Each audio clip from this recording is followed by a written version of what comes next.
ప్రేక్షకులకు నమస్కారం. నా పేరు ఎస్టిబి కోదండపాణి. మన సంస్కృత పాఠాలు యూట్యూబ్ ఛానల్కి స్వాగతం. ఈరోజు ఇంటర్మీడియట్ ఫస్ట్ ఇయర్ విద్యార్థులకి అంటే జూనియర్ ఇంటర్మీడియట్ విద్యార్థులకి సంధుల్లో అంటే రోమన్ నెంబర్ 12, 13 సంధుల్లో 4వ సంధి అయినటువంటి యణాదేశ సంధి గురించి ఈరోజు ఎక్స్ప్లెయిన్ చేయబోతున్నాను.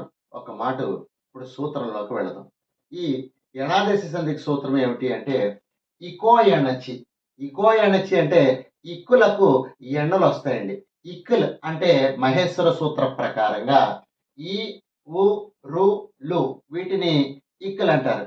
వీటికంటే అసవర్ణ అచ్చుల కనుక పరమైనట్లయితే, అసవర్ణ అచ్చులంటే ఈ ఊ రు లూలు కాకుండా వేరే అచ్చుల కనుక పరమైనట్లయితే ఇవి యా వా రా లాలుగా మారతాయి. ఈ ఊరులకు అసవర్ణాచ్చుల కనుక పరమైనట్లయితే వరుసగా యావారాలుగా మారతాయి అనేది ఈ యొక్క సూత్రం.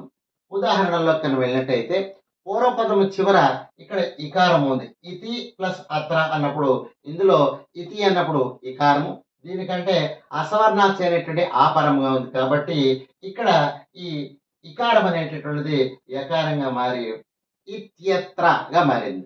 తర్వాత దేవి ప్లస్ ఆజ్ఞ దేవ్యాజ్ఞ, ఈ కారము కంటే అసవర్ణాక్ష అనేటువంటి ఆపరంగా ఉంది, అప్పుడు ఇది యకారంగా మారి దేవ్యాజ్ఞ. తర్వాత సు ప్లస్ ఆగతం స్వాగతం, సు ప్లస్ ఆగతం స్వాగతం. ఉకారము కంటే అసవర్ణాక్ష పరంగా ఉంది కాబట్టి ఉకారము వకారంగా మారి స్వాగతం. తర్వాత మాతృ ప్లస్ ఆజ్ఞ మాత్రాజ్ఞ, అంటే ఇక్కడ రువర్ణము కంటే ఇక్కడ అచ్చు పరంగా ఉంది కాబట్టి అంటే అసవర్ణాచ్చు పరంగా ఉంది కాబట్టి రువర్ణము రుగా మారి మాత్రాజ్ఞగా మారి. తర్వాత లువర్ణమునకు అచ్చు పరంగా ఉంది అంటే అసవర్ణాచ్చు పరంగా ఉంది కాబట్టి ఇది లాగా మారి లాకృతి. లు ప్లస్ ఆకృతి లాకృతి. ఉదాహరణ మళ్ళా ఒక మాట చూద్దాం. ఇతి ప్లస్ అత్ర ఇత్యత్ర, దేవి ప్లస్ ఆజ్ఞ దేవ్యాజ్ఞ, సు ప్లస్ ఆగతం స్వాగతం, మాతృ ప్లస్ ఆజ్ఞ మాత్రాజ్ఞ, ఈ లు ప్లస్ ఆకృతి లాకృతి, లు ప్లస్ ఆకృతి లాకృతి.